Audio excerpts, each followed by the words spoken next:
Hello. കഴിഞ്ഞ ദിവസം കുറച്ച് ഫോണുകൾ കൊറിയർ വഴി റിപ്പയറിങ് വന്നിട്ടുണ്ടായിരുന്നു. ഒരു 6 ഫോണുകളാണ് കിട്ടിയിട്ടുണ്ടായിരുന്നത്. അപ്പോൾ അതിൻ്റെ വീഡിയോ ആണ് ഞാനിന്ന് ചെയ്യുന്നത്. അപ്പോൾ എൻ്റെ കയ്യിലുള്ളത് പോക്കോ X2 എന്ന മോഡലാണ്. ഇതിലുണ്ടായിരുന്ന 6 ഫോണുകൾ നിങ്ങൾക്ക് ആ ഫോട്ടോയിൽ കാണാം. അപ്പോൾ ഈ ഒരു ഫോണിൻ്റെ കംപ്ലയിൻറ്റ് എന്ന് പറഞ്ഞു കഴിഞ്ഞാൽ ഞാനിപ്പോൾ ചെയ്യുന്നത് പോലെ തന്നെ ആ ഒരു ടച്ച് വർക്ക് ചെയ്യാത്തതാണ് ഇതിൻ്റെ ഇഷ്യൂ. അപ്പോൾ ഈ ഒരു പോക്കോ X2, പോക്കോ X3, പോക്കോ M3 ഇങ്ങനെ പറഞ്ഞിട്ടുള്ള കുറേ മോഡൽസിൽ കോമൺ ആയിട്ട് വരുന്നൊരു കംപ്ലയിൻ്റ് ആണിത്. ഈ ടച്ച് വർക്ക് ചെയ്യാതിരിക്കുക, ക്യാമറ വർക്ക് ചെയ്യാതിരിക്കുക. ഇത് CPU റിലേറ്റഡ് ആയിട്ടുള്ള ഒരു ഇഷ്യൂ ആണ്. അപ്പോൾ ഇത് വളരെ അർജൻറ്റ് ആണെന്ന് പറഞ്ഞുകൊണ്ടാണ് ഈ ഒരു ഫോൺ ആദ്യം തന്നെ ചെയ്യുന്നത്. ഇനിയും ഇതിൽ വേറെ ഫോണുകൾ ചെയ്യാനുണ്ട്. അതിൻ്റെ വീഡിയോസൊക്കെ പിന്നാലെ വരുന്നതായിരിക്കും.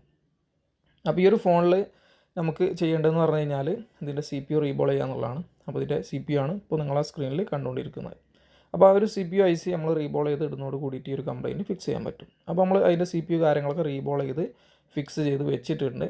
അതിന് ശേഷം ഇനി ഓൺ ആക്കുമ്പോഴുള്ള ഒരു അവസ്ഥ എന്താണെന്ന് നോക്കാം. അപ്പോൾ ഫോൺ ഓൺ ആവുന്നുണ്ട്, ഫോൺ ഓക്കെയാണ്. മെനുവിലേക്ക് വന്നു കഴിഞ്ഞാൽ നമുക്ക് ബാക്കി കാര്യങ്ങളൊക്കെ പറയാൻ കഴിയുള്ളൂ.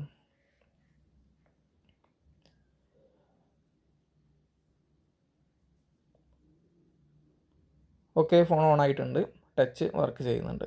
ഓക്കെ, അപ്പോൾ ഈ ഇഷ്യൂ നമുക്കിവിടെ സോൾവ് ചെയ്യാൻ പറ്റിയിട്ടുണ്ട്. അപ്പോൾ ഇതുപോലുള്ള കംപ്ലയിൻസ് ഉള്ള ഫോണുകളൊക്കെ ഉണ്ടെങ്കിൽ നിങ്ങൾക്ക് തീർച്ചയായിട്ടും കോൺടാക്റ്റ് ചെയ്യാവുന്നതാണ്. കോൺടാക്റ്റ് ചെയ്യേണ്ട നമ്പർ ബയോയിലോ അല്ലെങ്കിൽ വീഡിയോയിലോ കൊടുത്തിട്ടുണ്ട്.